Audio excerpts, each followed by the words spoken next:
Okay, hi everybody, this is Jeremy from Four Horsemen, and I am recording today a tutorial using the printed components rather than Tabletop Simulator. I do have a Tabletop Simulator one uploaded, but this one will be a little different because I'll also explain the setup rules. So a bit about setup. First, you lay out the boards like I've done here. You can also, put these somewhere else if you want. Like if I have I have a very square, big table. So, but if I had a rectangle table, I would just put that to the side. You can set up however you want. That board's also, of course, disconnected, so you can move it around. Then you don't randomly select your heroes. You can randomly select your heroes. There are randomizers in the box, but I chose these two to play for today. You can choose them as well, and you take your hero. So I've got Michael and Raphael I'm playing with. I was going to show you the two-player version of the tutorial. And the back of each hero board contains information about the hero. So it's got a little bit of information about Michael and who he was. Then has some tactics on how to play Michael. Probably should show it this way. And then it has his unique deck for setting it up. Right, so these are his relic cards that he starts with. They're semi-unique. Each character has their own two sets of cards. Each pantheon has its set of cards. And then there are some universal cards that are there. These are his starting resources, or starting followers up here, so that you can put them together. You can kind of see what he emphasizes. Michael's going to emphasize Zil. He's got 6 at the start. That also helps you learn how to play a character pretty quickly. And so the front of the board contains their divinity track. This is how much life they have. It'll go up or down depending on if you get healed or hurt. The maximum is 20 for every character. The starting one is the yellow spot. And then the minimum is wherever this black one is, right? So this black one will have a cube on it that'll go up. This is your corruption track. You'll take that damage as you play. You'll take corruption as you play. And if your corruption and your divinity are ever equal, then you're considered a fallen hero. And if you're all fallen, then you lose. Now that's changed for a solo play game. If you're a solo hero, just one person battling, you don't lose if you fall. You keep playing, but it becomes a little bit harder because the horsemen are going to move a lot more. Okay, so after that, below that, you have your divine powers. And each divine power has the amount of corruption you have to unlock the divine power. I wish I could get this closer so you can see it, but they have a corruption requirement here that you have to unlock it. You don't use that corruption, you just have to have it before you can use the power. It has a self column and an other column. Both of these apply when you use the power. It could be blank like it is with Michael.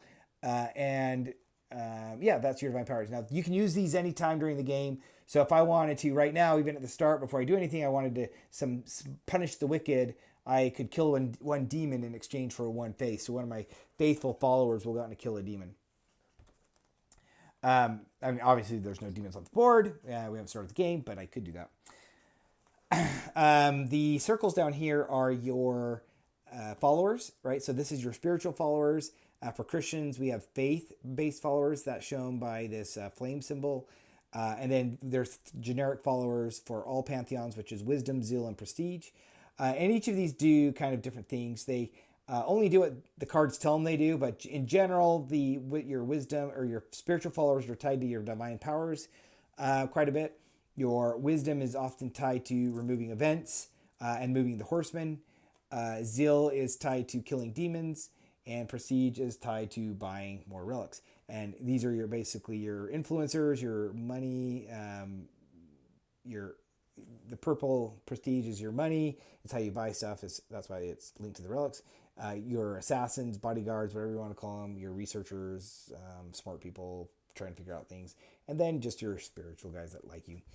At the bottom is another symbol shown on each one, and these are a little smaller to see, so you might not be able to see on the camera, but there's a star underneath the faith.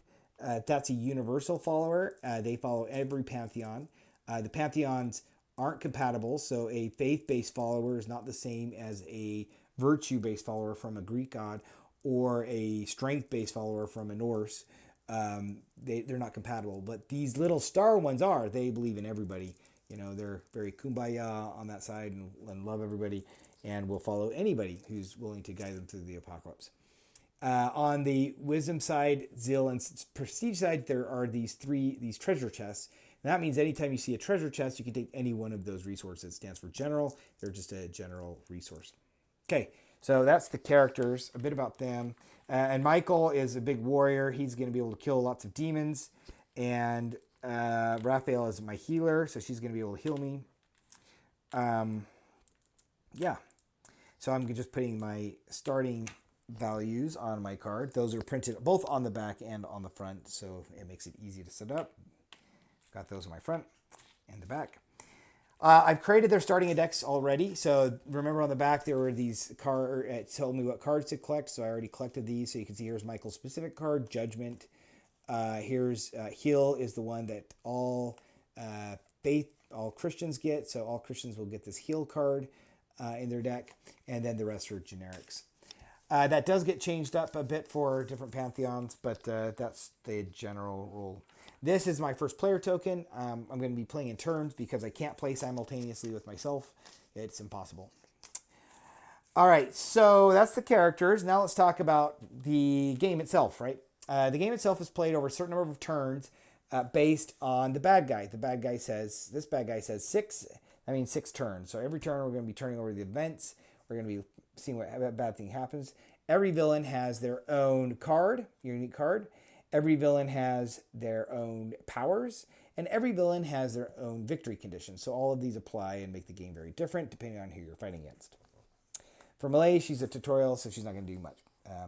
Then we have what over here, this is called the Binding Ritual. So this is something we have to cast in the last area of the game in order to seal away Malaise forever. So not only do you have to do whatever her victory condition is, we have to do whatever this victory condition is, and do them both during the last hour. So for this one, we just have to kill some demons and lose some zeal. This is the Binding of Hell.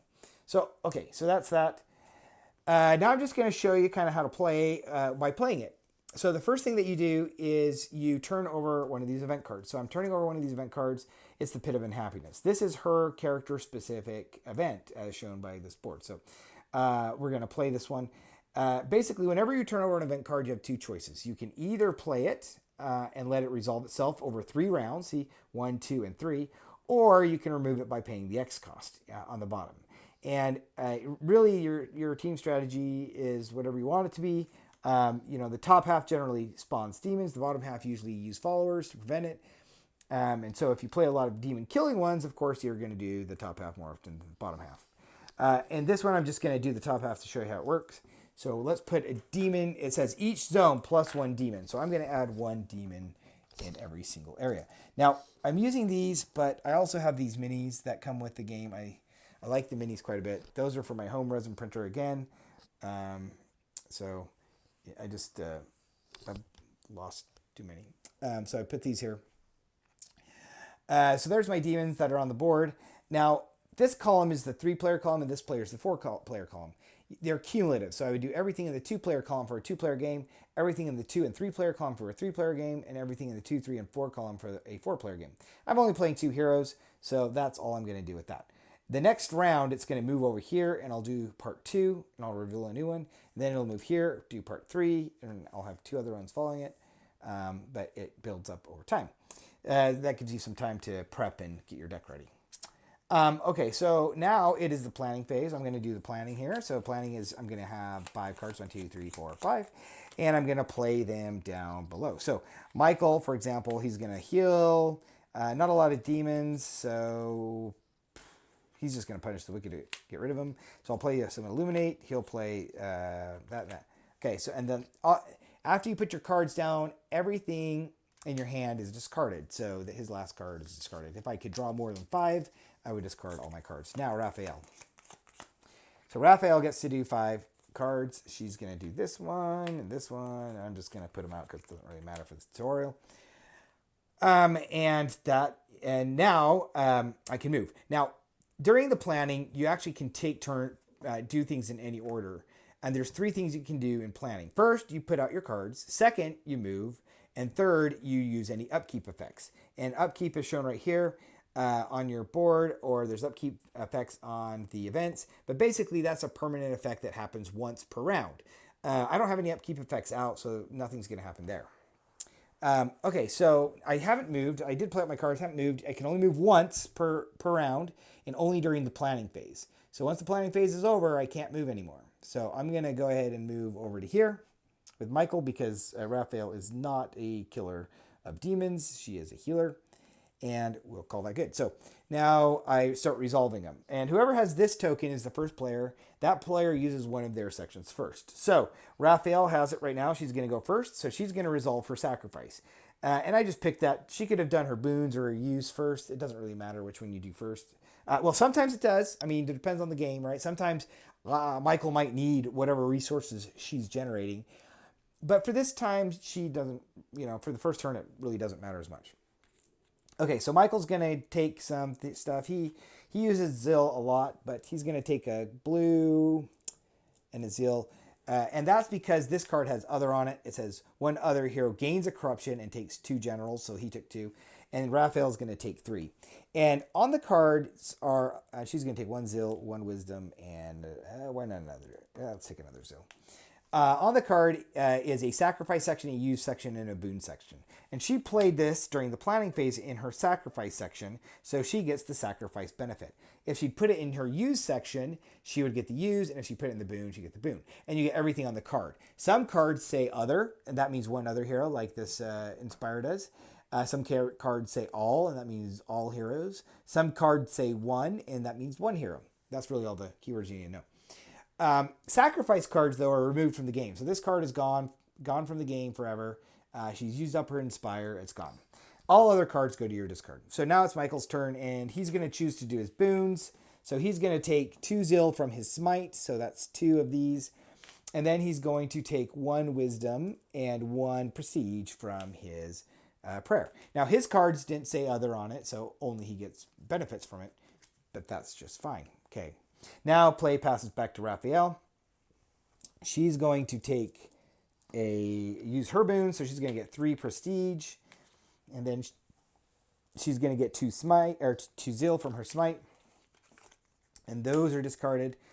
Now we come over to Michael. He's going to use he'll use his sacrifice. So this is going to give him 2 Prestige and 1 Faith. Okay. And then he also gets one other player, it says, or one player gets to heal 1 at the cost of a wisdom. So 1 player gets to heal 1 at the cost of a wisdom. And because Raphael is a healer, she can only heal other people. She can't heal herself, so I'll give it to Raphael. So Raphael's going to go up. And note that she is going above her starting value. That's totally allowed. That's just your starting value. So she's more divine than she's ever been. But she does lose 1 wisdom follower. She borrowed his power to heal herself. So that is now out of the game, just like Raphael's little sacrifice was. Goes back to Raphael. She's going to get 2 more wise followers from her prayer. Great. She learned some wisdom from praying. And then Illuminate's going to give him 4 prestige. He did some kind of show. People watched it. They loved it. They clapped. They cheered. And they became my followers. Okay, just like you'll become my followers on YouTube. Okay, anyway, that is that part. So we are done with both of the heroes. That's it for what's called the heroic action phase. So those events, planning phase, heroic action phase. Now we're to the acquire relics phase. And there's 2 ways to do this. There's the way I recommend at the start, and then a more open knowledge way to do it. So I'm going to do the way at the start, which is I draw 2 cards per each of them. And the reason it's 2 is because it's 1 card per pantheon playing. I only have Christians, so it's 2 cards. If I'd added Greeks in here and I was playing Greeks and Christians, then I would draw 3 cards. If I was playing 3 heroes and there were 3 different pantheons, I would draw 4. And then you must acquire one of these. You have a choice. You can either redraw by spending 1 follower, or you must acquire one of these cards. I actually like the cards I got for Raphael. I like the idea of her having some silver bullets to just start blasting, because she can just, although she's supposed to be a support character, I kind of like giving the healer some firepower. So she's going to be fine. And this last card gets discarded. Now, Michael gets to choose his card. He's got a Grail Sword or a Witch's Broom. I like the Witch's Broom for Michael because he's not very mobile, and this will let him fly around a little more. So he gets 1. Oh, shoot. I did not kill the demons. Rewind that to the end of the round. Normally, I would take divinity damage here, so each of their divinity damage divine would go down, but I forgot to tell you that. So he's actually going to use his punish the wicked power and sacrifice one of these spiritual followers, send him in to kill this demon. And because it's only an hour, this spiritual follower doesn't have time to come back. He's definitely not dead. Definitely. So anyway, that spiritual follower is gone. The demon is gone. And now he buys the witch's broom. He already took the corruption, but he does have to lose 2 of his faith in order to buy it. And that cost is shown right here on this banner. If you look at the starter cards, they also show a cost, but that's only because some bad guys make you buy it. You don't really have to use it, only when you buy a card. So I bought a card. And that goes to his discard as well. He'll see that when he shuffles. All right, that's a whole round. We'll move this down one, and then we apply any end of the hour effects from the bad guy. For Malaise, that's everybody takes a corruption because she makes people sad. So they each take a corruption, and then we start over. So let's go into round 2 and show you a little bit more. Okay, so round 2, we're going to move this one down. We're going to move this over. It's the event phase, and we can take a look at this card and remove it. To remove it, we need to sacrifice one of our spiritual followers as a body double to protect the prophet. The card is called Death of a Prophet, and I'm going to prevent it from happening. So I'm going to lose one of my spiritual followers from Raphael. Now, this one, if you notice, is you probably can't see that, but it is a pillar icon. So that means one of the virtue-based heroes have to sacrifice it. I don't have any virtue-based heroes. So this is where corruption really comes in useful. Anytime you don't have something you need, you take corruption. This means you can always afford every card in the game, and you can take every action in the game, because corruption is essentially a wild card resource. It's you going and getting your hands dirty while on Earth and taking care of stuff. So Raphael will just take a corruption for that one, and then it shows 2 of the green suns.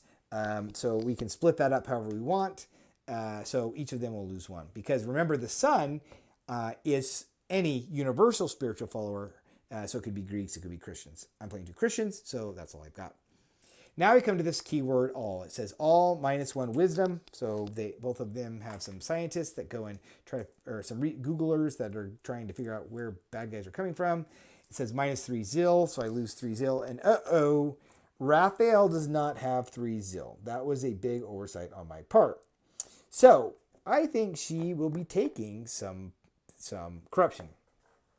Looking at my boards, though, there's a better way to do it than just taking 1-to-1 corruption, and there almost always is. So gather prayers will let me give Michael 1 general, so he'll take a zeal, and a faith, and somebody else takes 1 general, so she'll take a zeal, and a corruption. So instead of generating 1 follower for 1 corruption, we are getting 3 followers for 1 corruption, which is a lot better.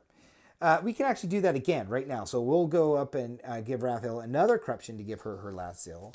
And then Michael will take a faith and a wisdom. So he's got a wisdom and a faith. And the reason he can do that is he's got 3 corruption. And 3 corruption is required to unlock Gather Prayers. If he had done only 2, I wouldn't have had a choice but to take some corruption without it being efficient. Now she can safely spend her 3 zeal, and Michael can spend his 3 zeal, and we are doing pretty good there. The final thing that this card shows is that you have to lose 5 prestige. Michael has that in spades, so 1, 2, 3, 4, 5 prestige, and oh good, Raphael has it too, 5 prestige as well. So this card is now prevented. We have prevented the death of a prophet. Good job us. Nobody's going to fall. No demons are going to spawn from this. We're good. So I just put that face down over there to mark my path. And that way I don't forget. And then we come and look at Pit of Unhappiness. I haven't done this one yet. So this one for part 2 just says all get +1 demons. So all means each hero, remember. And so each hero is going to add 1 demon. Because we're both in the same zones, we add 2 demons to that zone. All right. So now we draw our next 5 cards.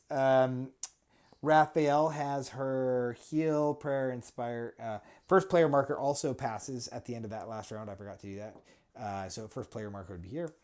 I should mention that you have these turn order summary cards that come in the box. So you can actually just track it. Oftentimes with new players, we'll put a white cube on there just so you can move it down.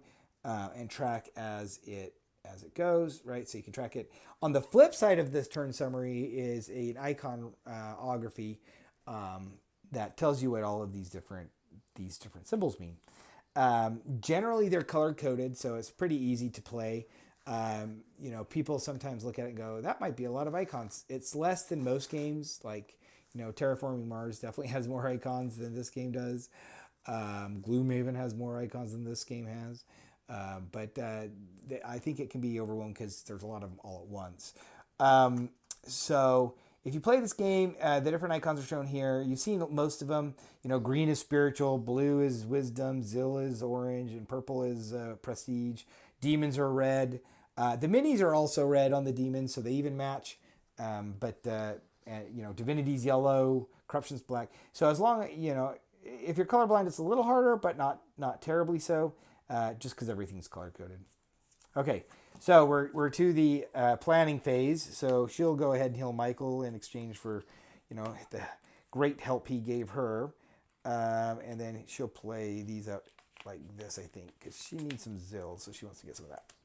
All right, so that's discarded to her discard. It's the last in her hand, and now Michael will also go at the same time. And he wants to kill some demons, so he's going to do this one.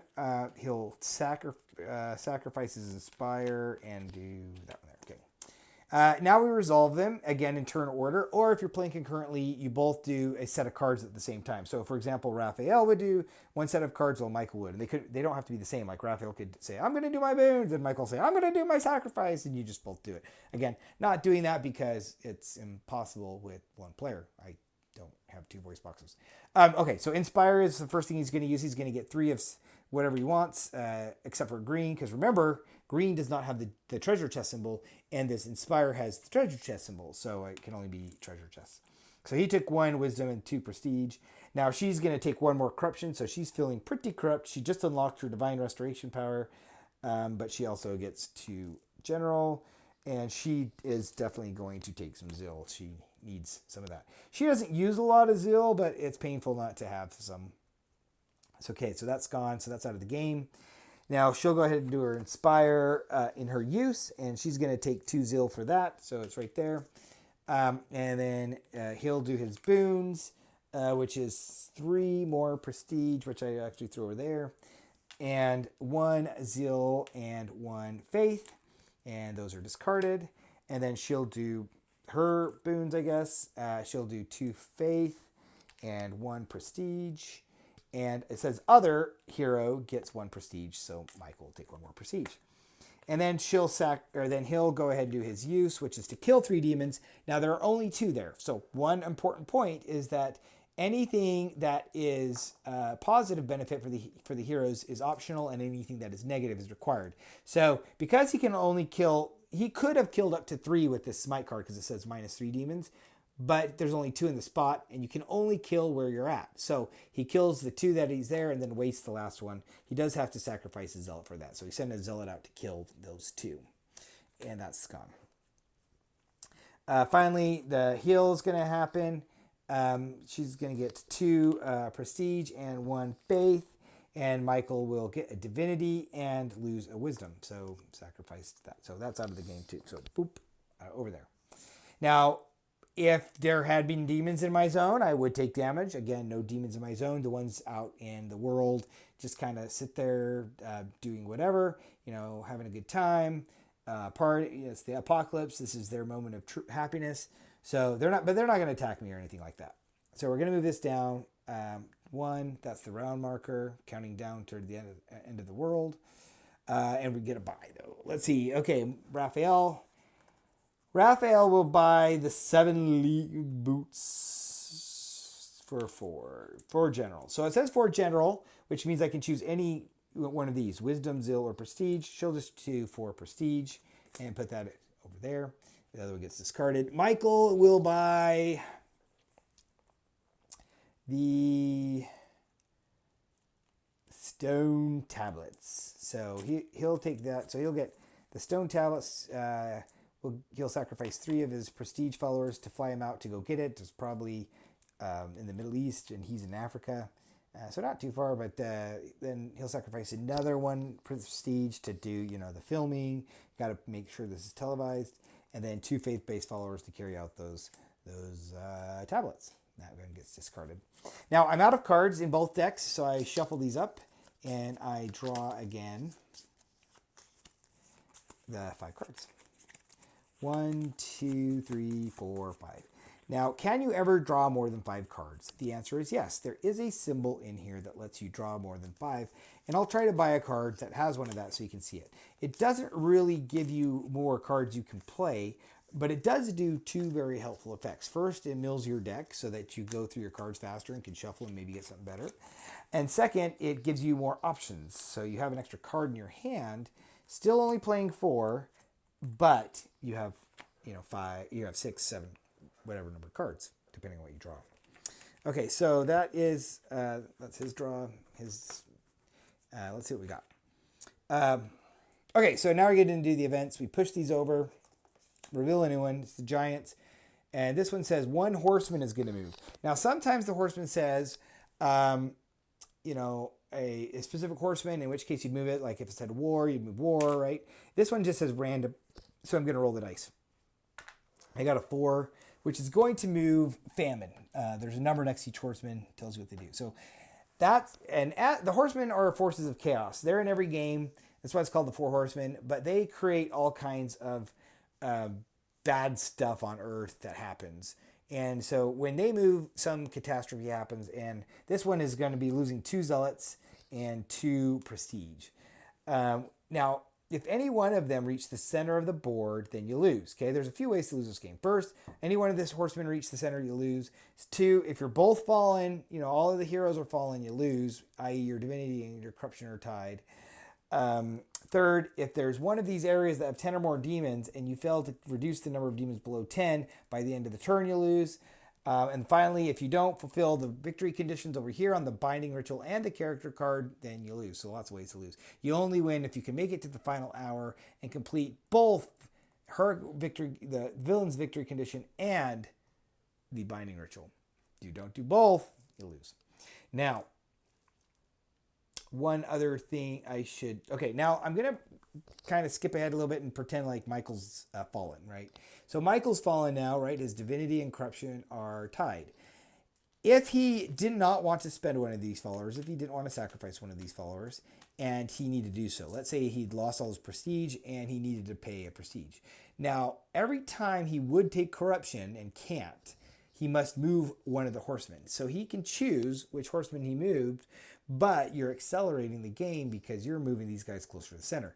And the number one way you do lose this game outside of the tutorial is by the horseman making it to the middle of the map. So, he would choose famine, let's say. That would move it another space closer. You'd have to lose 2 prestige and 2 green. Luckily, she has 2 prestige and 2 green, so she can do it and everything is okay. If she hadn't had it, that would have been a terrible choice to move, but you would have actually had to take more corruption because, again, I don't have any purple. What am I going to do?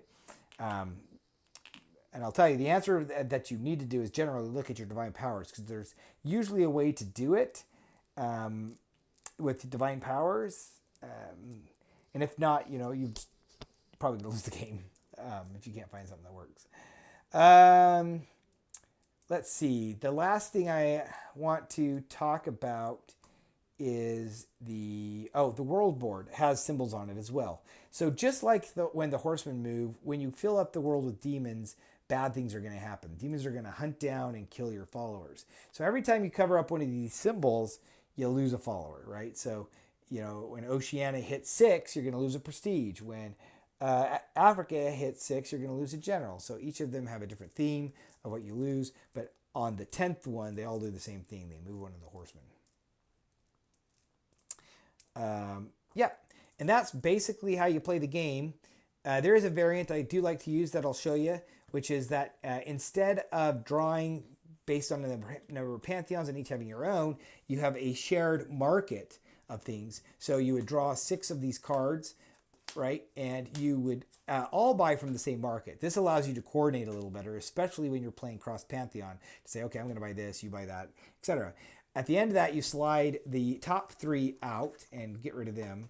and move these up and then and refill so it's got 6. So for example, if somebody bought one of the last ones, you could refill 4. This way it's a little more strategic, so I like it. It does cause some action paralysis with new players, so I usually start them off with drawing the deck and buying it that way. But I do tend to switch to this one after the first game because this is just a lot. Once you're a little used to how things work, it doesn't add so much complexity that you can't do it. Just for your first couple games, first 1 or 2, I would definitely do the draw and buy instead of the market. All right, that's basically it. You'll just keep doing that until you win or lose. And the strategy is A, how well do you play as a team? B, how much are you optimizing your divine power? C, when do you remove events? It's a team strategy game that you really have to focus on. How do I help with my part, and then how do I clear the overall areas, right? How do I make sure the world isn't falling apart? Got to focus on my part, and then also the world. So that's how you play. I hope that was informative. I'll probably do another one. Actually, I probably will do another one later on the Chinese and Egyptians and Norse, so you can see what differences they make. Maybe give you a tutorial on those. That would be fun. All right. Thanks everybody for watching. Goodbye.